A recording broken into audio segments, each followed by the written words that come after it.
Today, we are going to be discussing a critical development on the world economic stage. China could have signaled that it will be rejecting the idea of further trade expansion with Russia.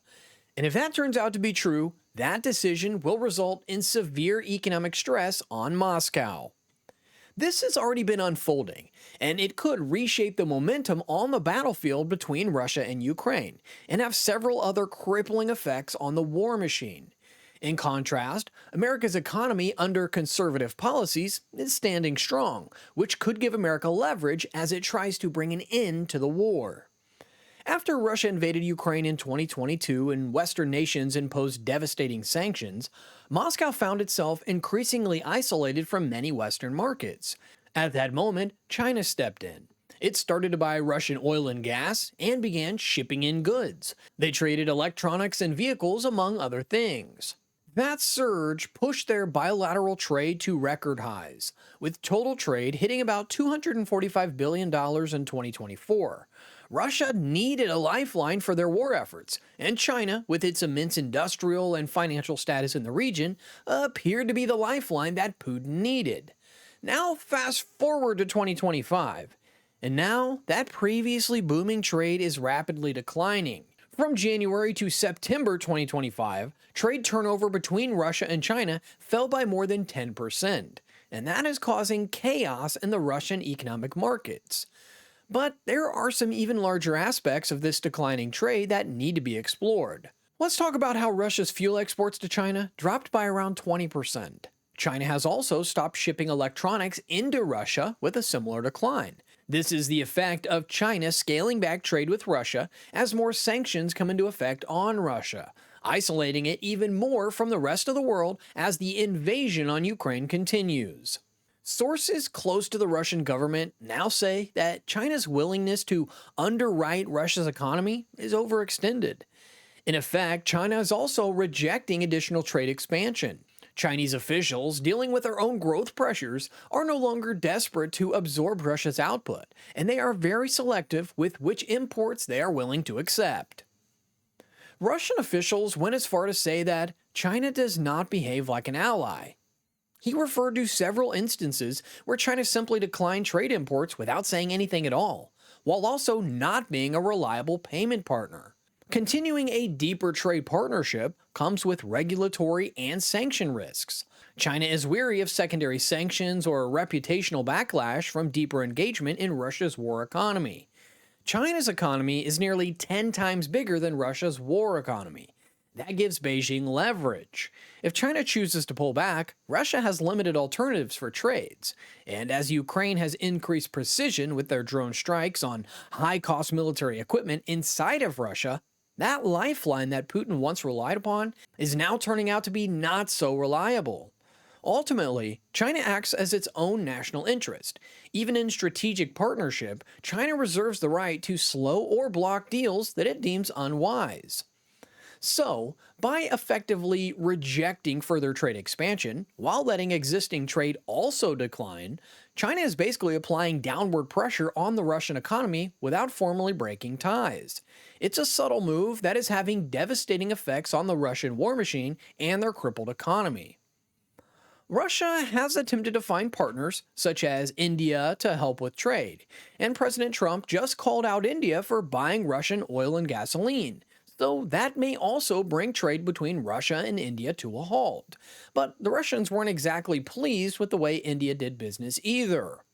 Russian government sources admit there is no true ally to the motherland. They even claim that even India is primarily acting exclusively in their own interests.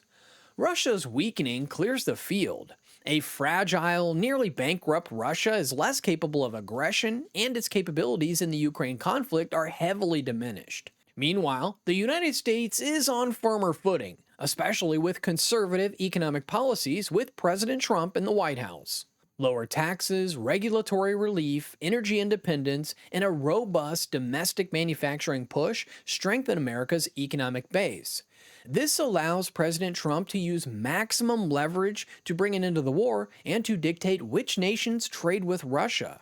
As soon as Trump suggested that countries like China and India cut back on their trade on their oil, declines in trade between the countries occurred very quickly. But while leverage exists to bring an end to the war, there are also other opportunities for America in the world of trade.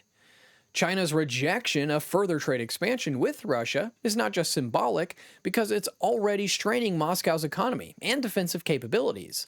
Russia's desperation to reverse the decline shows the fragility behind Putin's power in the Kremlin.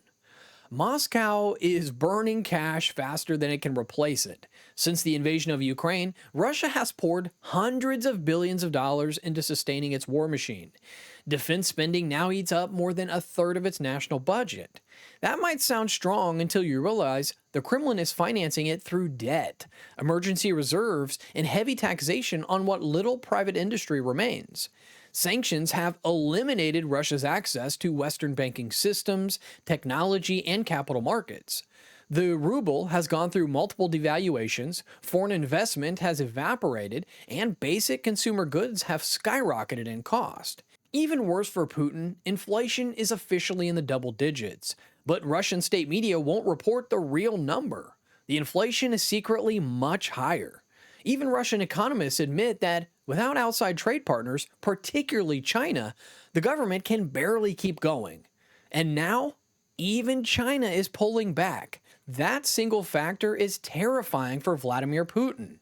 Russia counted on China to pick up the slack after losing access to Europe. Beijing bought Russian oil at a discount, exported electronics and industrial goods, and supplied parts for tanks, drones, and missiles under the table. But with trade declining rapidly this year, Russia is losing its only meaningful economic lifeline. What should America take from this? Well, it's quite obvious that China is not on a mission to rescue Russia from its war-crippled mess. But when you look at the status of Russia from Putin's perspective, it's clear even to him that Russia cannot rebuild its domestic industries fast enough to compensate. Factories lack modern equipment, engineers are leaving the country, and wartime mobilization has gutted their workforce. Many of Russia's wealthiest have fled with their money, relocating to other places in Europe or North America. Sanctions are continuing to cripple the economy as their military equipment is destroyed by Ukrainian drone attacks every single day. When you're funding a massive war like Russia is, you might start losing your export markets and begging for foreign trade partners to save the day. And when those options are eliminated through crippling sanctions, you start to transition from a global power into a debtor nation on borrowed time. And while Russia may not be facing the worst case scenario at this exact moment, Putin has to know what the future could hold if things take a turn for the worst. And this brings us to the global economic picture. Right now, only two countries control the direction of global finance and trade: the United States and China. Like it or not, that's a duopoly shaping supply chains around the globe, and that comes with the ability to use leverage in many different ways. And that is something we're seeing from President Xi Jinping of China and President Donald Trump in the United States of America. So, while the Kremlin scrambles to patch up a sinking economy and pretends China is still its lifeline to save the day, the reality of the situation tells us a very different story in regards to the status of Russia.